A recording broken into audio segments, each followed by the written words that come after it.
আসসালামু আলাইকুম বন্ধুরা, কেমন আছো তোমরা? তো অনেকদিন পরে একটা ছোট মিনি ব্লগ নিয়ে আসলাম তোমাদের জন্য। তো এর ভিতরে গত কয়েকদিন অনেক বেশি ঝামেলায় ছিলাম। বাবা অসুস্থ ছিল, তারপরে হচ্ছে গিয়ে এই যে ফ্যামিলিগত অনেক সমস্যার কারণে হচ্ছে গিয়ে তোমাদের সাথে তেমন একটা ভিডিও শেয়ার করতে পারিনি।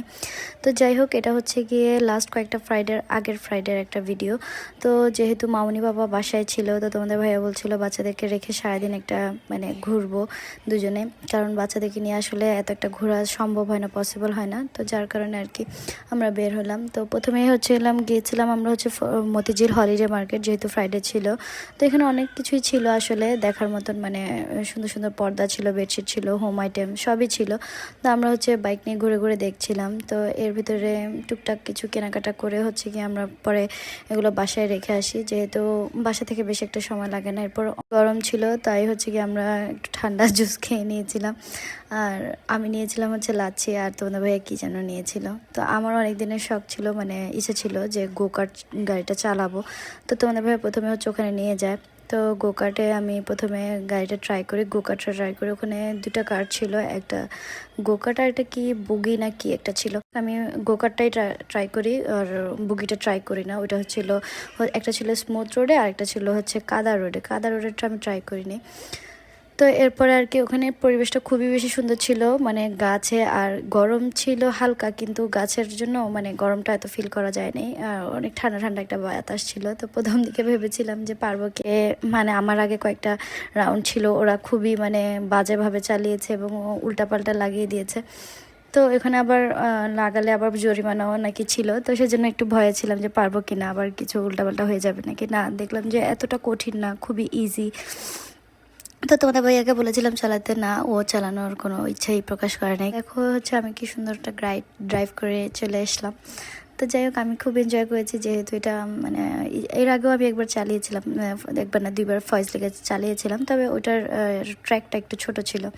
তো যাই হোক, আমরা চালিয়ে এখানে অনেকক্ষণ একটু বসেছিলাম, যেহেতু ভালো লাগছিল আসলে সিনারিটা, বা ঠান্ডা বাতাস ছিল সব মিলে।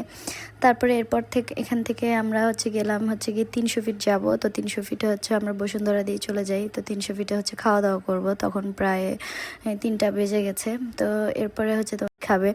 তো আমি ভাবলাম যে আচ্ছা ঠিক আছে চলো, আমি ভেবেছি ওখানেই কিছু একটা খাবো, বাট না, তোমাদের ভাইয়া বলছিল যে 300 ফিটেই খাবে। তো আচ্ছা, কি যে নিয়ে যাচ্ছে তার কথার বাইরে তো আর কিছু করা যায় না। তো যাই হোক, এই রোডটা অনেক বেশি সুন্দর ছিল, যেটা ছিল বসুন্ধরার ভিতরে, খুবই সুন্দর ছিল। আর বাইক দিয়ে রাস্তাটা যেতে খুবই বেশি ভালো লাগছিল। তো এরপরে আমরা এখানে খাবার অর্ডার দিয়ে দিই। তো আমরা এসে খাওয়া দাওয়া শেষ করে নিই এখানে। আর তোমাদের ভাইয়া যেখানে যাবে ভর্তা, তো ভাই মাছ নিবে, আর আমার ভর্তা একদমই অপছন্দের। কেন ভাই, আমরা ঘুরতে যাব, একটু মাছ মাংস খাবো, ভর্তা কেন খাবো? আর ও উল্টো ভর্তা খাবে, ঘুরতে গিয়ে কেউ ভর্তা খায়? আচ্ছা যাই হোক, কিছু করার নেই। এরপরে ও চা খাবে, আমি তো চা খাই না, তো ও একটু চা খেয়ে নিল। আর এখানে একটা দোলনা বানিয়েছিল, তো ও রং চা নিয়েছিল। তো আমি যদিও এটা খাইনি, এটা ও খেয়েছে। এরপরে আমরা চলে যাই গিয়ে আগারগাঁও। তো ও বলছিল ভাইরাল কেকের ওখানে যাবে, বা ওইটা খাবে। আর এর ভিতরে একজন ওর কলিগ ফ্রেন্ড অসুস্থ ছিল, ওনাকেও একটু দেখে নিয়েছিলাম। তারপরে আমি ভেবেছি আগারগাঁও হয়তো কাছে হবে, কিন্তু 300 ফিট থেকে আগারগাঁও যেতে অনেক কষ্ট হয়েছিল, অনেক জ্যাম। তো এখানে এসে দেখতে পেলাম যে মাই গড, মানুষ এভাবে এত বেশি পরিমাণে কেক বিক্রি করছিল, কি বলবো, কোনটা রেখে কোনটা খাবে তুমি মাথা ঠিক থাকবে না। তো এখানে ও রসমালাই কেক নিয়ে নেয়, আর আমি একটা চকলেট কেক নিয়ে নিই, যেহেতু আমার চকলেট অনেক পছন্দের। তো আমরা খেয়ে কিছু কেক পার্সেলও করে নিয়ে আসি। তারপরে কেক বেশি খাওয়া যায় না।